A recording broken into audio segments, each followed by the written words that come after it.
in the heart of Antarctica, where the icy winds howl and the sun barely kisses the horizon, a team of U.S. Navy researchers embarked on a clandestine mission. Their objective: to explore the uncharted depths beneath the frozen continent. Little did they know that their journey would lead them to a forgotten chapter of history, one that should have remained buried forever. Pentagon, Washington, D.C. Paul Whitby had a long morning that day. He had to get everything straight at his house in Woodbridge, Virginia before he had to leave his wife and his son for a long trip to a classified destination he had known about for months now. But finally, he gets to get a brief about what is it that him and his research team was going to go. He was a member of National Oceanic Atmospheric Agency, but he spent great deal of time working random projects for the Navy. This time, this was a combined task force of interagency personnel who would embark on research mission. What kind of mission? Well, he was about to find out. He drove for about an hour and parked at Pentagon parking lot and took a long walk down to a walking gate on the north side of the facility. He didn't come to Pentagon much and hated every time he did. A long walk from a parking lot to where he needs to go was at least 20 minutes at times. He hated every second of it. He was met at the gate by a Navy captain who was responsible to take him to a J-2 facility where he was supposed to get a classified briefing about the mission he was about to embark on Monday. The Navy captain offered him a coffee stop at the coffee shop inside the Pentagon. He agreed as he was already anticipating a long 2-hour brief. Paul was only one representing his research team. His deputy caught COVID a couple of days ago and couldn't make it. He was a bit nervous about what he is about to hear. He grabbed coffee and was taken to a basement into Sensitive Compartmentalized Information Facility, or SCIF. Paul had a top-secret clearance and was part of special access program that involved unconventional science. He walked into a small conference room and took a seat. There was a few people were already there. Some of them he knew, some of them he didn't. A tall, elderly gentleman walked in and sat at the head chair. He was introduced himself as a Deputy J2 and informed everyone about the briefing. Deputy J leaned forward, his eyes sharp. "Paul, I hope you like cold weather because I hate it, and I'm glad I don't have to go there." Paul Whitby raised an eyebrow. "Sir, where exactly are we headed?" The deputy's smile was cryptic. "You'll see." The Marine Major stepped forward, his uniform crisp. "Team," he began, "we finally secured funding for an expedition. Mr. Whitby, make sure your team's government credit cards are ready. We'll be flying quite a bit." Paul nodded, his mind racing. What kind of mission required such secrecy? He'd been with the National Oceanic and Atmospheric Agency, NOAA, for years, but this felt different. His research team had been handpicked, and the anticipation gnawed at him. Satellite intelligence, the Major continued, has been monitoring a location in New Swabia, Antarctica.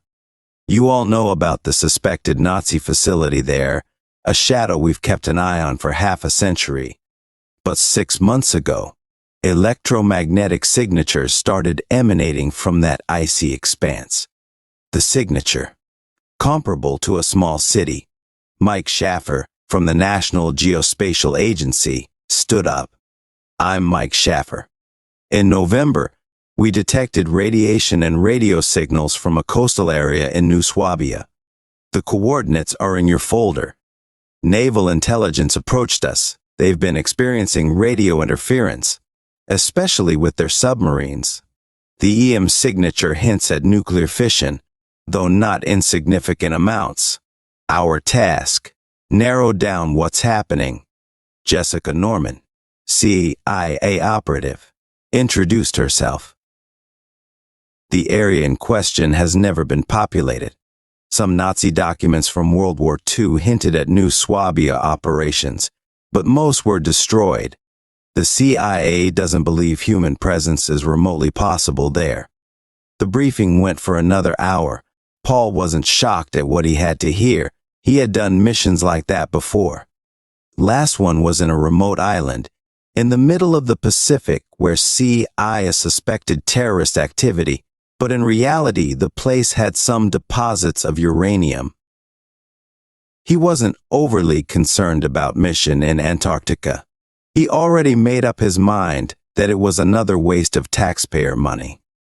No one in the room seemed overly concerned with underground Nazis who experimented with nuclear reactions. The Marine Major leaned against the conference room table, his voice low. Your team will be joined by 4 members of Joint Special Operations Command. They're the best in their field. Combat divers, survival experts, and linguists. Their mission: to infiltrate the New Swabia facility and gather intel. Paul's mind raced. What exactly are we dealing with? Why the secrecy?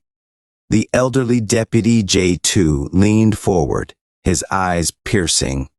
Gentlemen and lady, he said, addressing the room, we're dealing with something beyond our wildest imaginations. The Nazi facility was a mere cover, a smokescreen for what lies beneath. Jessica Norman raised an eyebrow. What lies beneath? The Marine Major's gaze shifted to the floor plans projected on the screen. An ancient structure, he said, buried deep within the ice. Our intel suggests it predates human civilization. Its purpose, unknown. Mike Schaffer adjusted his glasses. We've dubbed it Project Frostgate. The radiation spikes hint at exotic materials, ones that defy known physics. And the radio signals, they're not random. They form a pattern, a language we can't decipher. The elderly Deputy J2 leaned forward, his eyes piercing. Gentlemen and lady, he said, addressing the room, we're dealing with something beyond our wildest imaginations. The Nazi facility was a mere cover, a smokescreen for what lies beneath. Jessica Norman raised an eyebrow. What lies beneath? The Marine Major's gaze shifted to the floor plans projected on the screen. An ancient structure, he said, buried deep within the ice. Our intel suggests it predates human civilization. Its purpose, unknown. Mike Schaffer adjusted his glasses. We've dubbed it Project Frostgate. The radiation spikes hint at exotic materials, ones that defy known physics. And the radio signals, they're not random. They form a pattern, a language we can't decipher. Paul's heart pounded. And our mission? The Marine Major's voice dropped to a whisper. Retrieve any artifacts, documents, or technology. But above all, find out who, or what, constructed Frostgate, and why. As the room buzzed with tension, Paul glanced at his team members, the cryptographer, the geologist, the linguist. They were about to embark on a journey that would rewrite history. Deputy J stood. Dismissed, he said. Pack your bags. Antarctica awaits. And so, Paul Whitby stepped into the unknown, the icy winds of New Swabia whispering secrets that would shake the foundations of everything he thought he knew. Paul Whitby stood on the tarmac, the roar of the C-130 transport plane drowning out his thoughts. Beside him, his team, each one carrying a mix of excitement and trepidation. The Joint Special Operations Command members were already aboard, their eyes sharp, their gear meticulously checked. As the plane taxied down the runway, Paul glanced at the folder in his lap. The coordinates for New Swabia were etched in his mind. Antarctica, the frozen expanse that held secrets older than civilization itself. The flight was long, the air thin.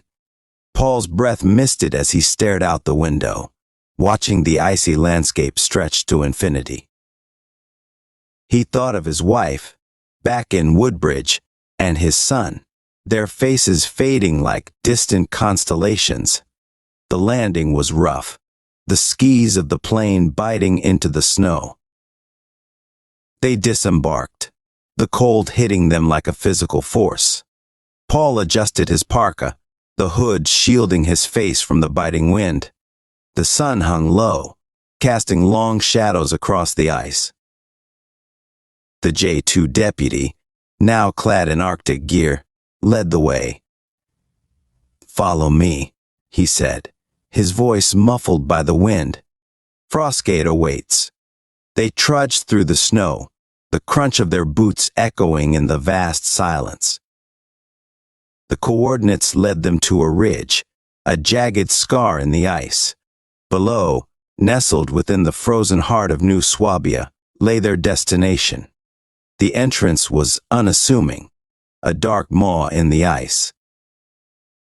Paul's headlamp cut through the darkness as they descended, the walls closing in. The air grew colder, and he felt it, the ancient pulse of Frostgate. The chamber opened into a vast cavern, a cathedral of ice. Stalactites hung like frozen chandeliers, and in the center stood the artifact, an obsidian monolith, its surface etched with symbols that defied translation. Jessica Norman stepped forward, her gloved hand tracing the markings. "This," she whispered. "It predates them. It predates us all." Mike Schaffer adjusted his spectacles, scanning the walls. "Look," he said, pointing. "Hieroglyphs, Sumerian, Egyptian, even older.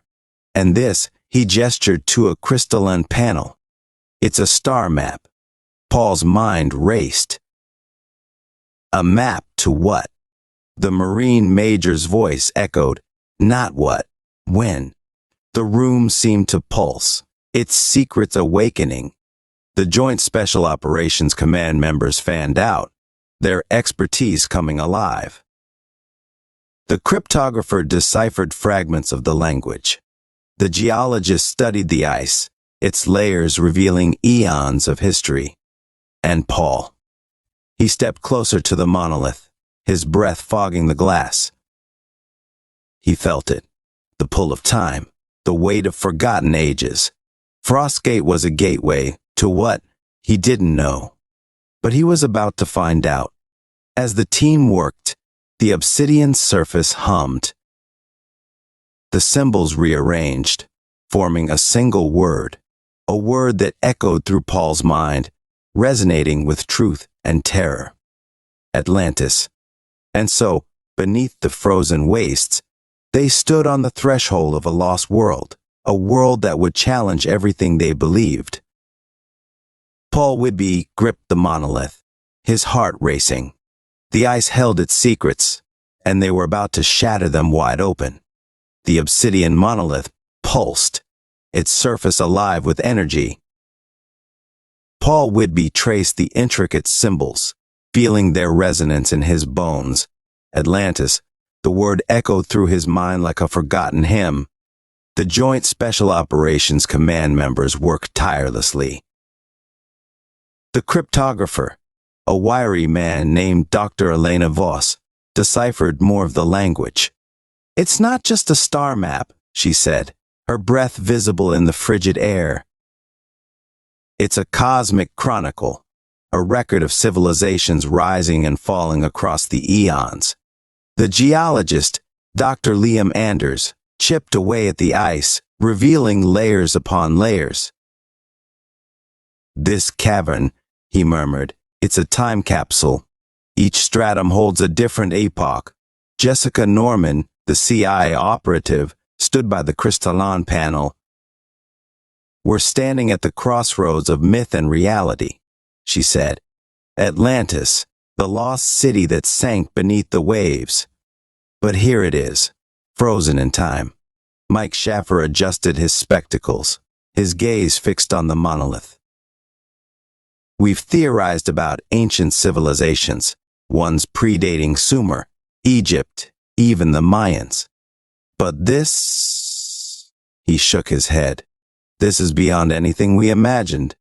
The Marine Major, his face etched with determination, stepped forward. Our mission remains unchanged, he said.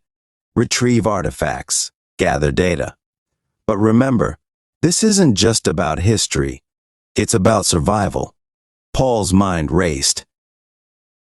Survival. What did Frostgate guard? What cosmic forces lay dormant within its icy heart? As if in answer, the monolith shifted. The symbols rearranged, forming a pathway, a shimmering portal. Paul's breath caught. Is this? The elderly Deputy J2 nodded. A gateway, he said, to other realms, other times. Atlantis isn't a city, it's a nexus, a hub of cosmic energies. The room hummed, its walls quivering. The Joint Special Operations Command members exchanged glances. They were soldiers, scientists, agents, but now they were explorers, standing on the precipice of the impossible. Paul stepped toward the portal. The air rippled, and he glimpsed other worlds, lush jungles, crystalline cities, desolate wastelands. What lies beyond? He whispered. The Marine Major's voice was steady. Answers, truth, and perhaps our salvation.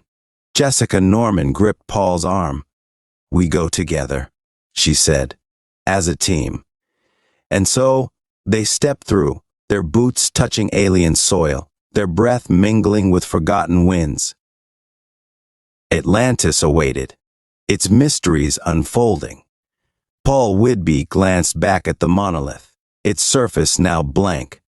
The ice held its secrets, but they were no longer bound by time or space.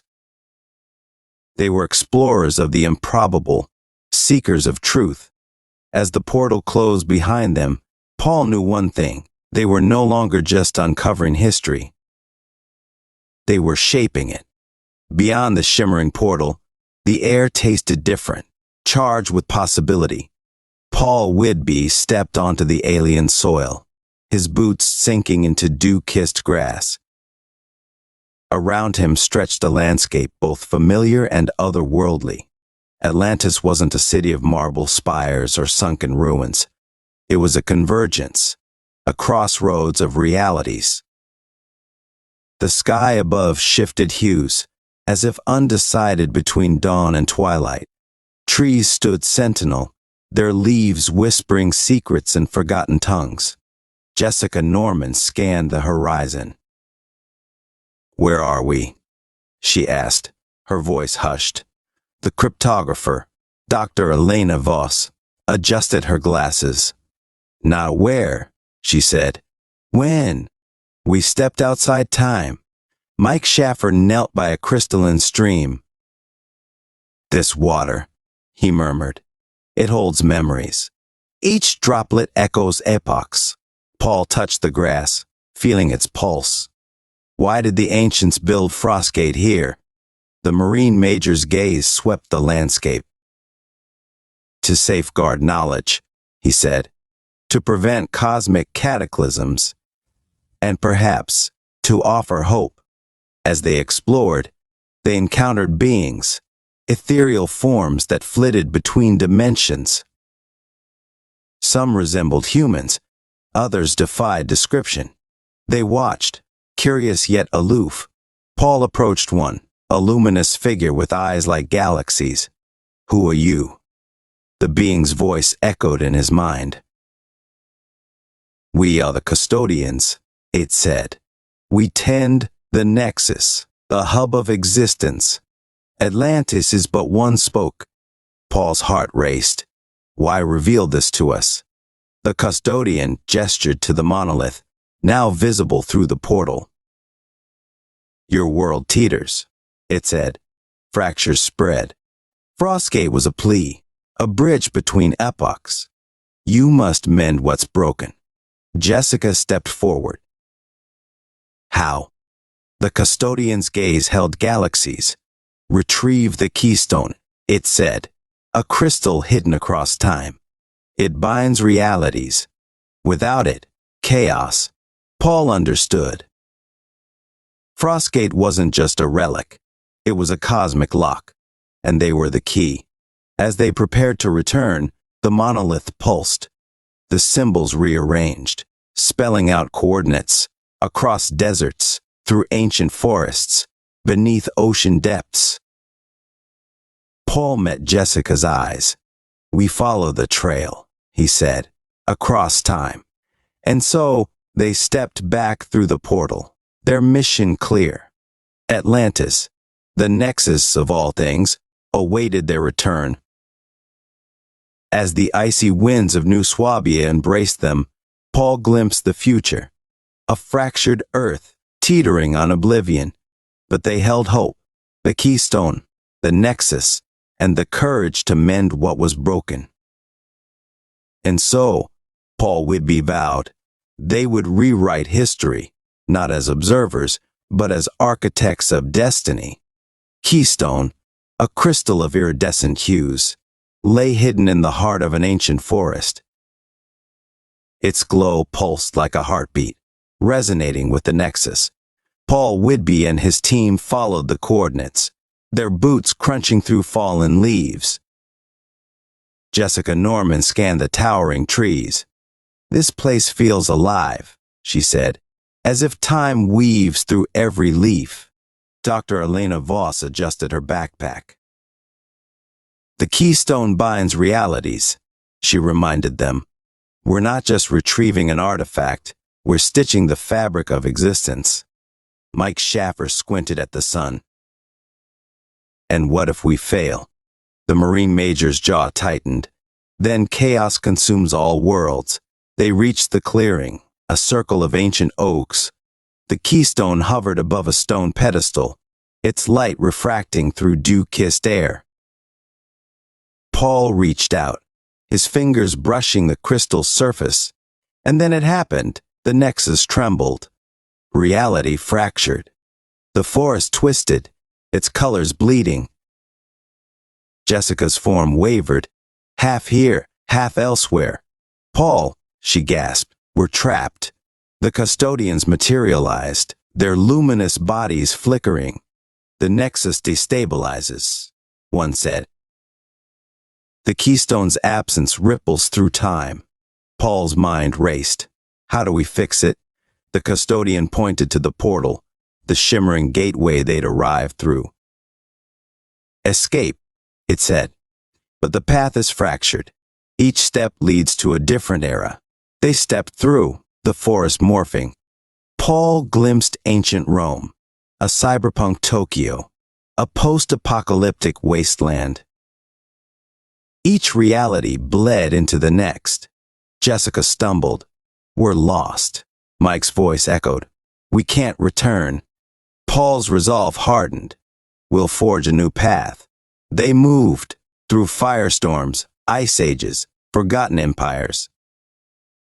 The nexus pulsed, urging them forward, and then they saw it, the final portal, its light fractured like a broken hourglass.